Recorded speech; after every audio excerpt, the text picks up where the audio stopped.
Burası Sivas. Sene 2014. Ben Suskun. Spor Sedat Çelik. Kucak açtım gözüme yarını. Annem ben bilir sevdim ya. Kaç kız cevdanlar oldum lan, gitmez dediğim sırttan vurdu. Yar bildim canım üstüme, yoksa hayalleri unuttum. Gönlüm aradı seni, sen gelmedin, ne cala geçti seni görmedim yar. Sandım bıktım bu hayattan, özledim elleri kirlettin sen. Yazdığım her yerden altında bize böyle değildik, gülerdik eskiden. Şimdi ne oldu bir de olur bize ayrıldık. Sen beni hiç anlamadın lan, sen beni hiç ama hiç sevmedin lan. Ben olsa senin için canımı verirdim. Yarım kaldı hayallerim şimdi yar.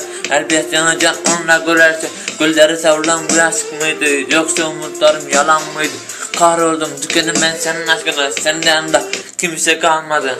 Oturup köşede ağlayaksın elbet, pişmancık beni sevmediğine. Uykudan uyanıp sana bakınırdım, gözlerine bakıp sana sarılırdım. Ne istedin lan benden şimdi, gözlerin yeterdi kudüslerim. Şimdi varlığın öldürür beni, ben sana koşmaya dayanamazken. Beni ağlattın, güldürdün öyle. Vakit geçerse aklımdakiler intihara sürükler sensizken. Sustum kaldım yalnızken, düşümde değmezsin sen hani. Sana verdiğim değerler hep boşaymış. Anne yeter be anne, kan kustum lan her gecem.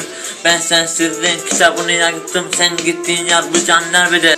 Ağlıyorum bugün annem, ben kimse yoktu gitti ellere. Kimse sormadı derdim ne diye, herkes bıraktı kendi keyfine. Anlayacağım bugün de ben yar, hangi rüzgarla kandırıldım. Sevmiyorum demek isterdim ama aşka dair gurur kalmadı.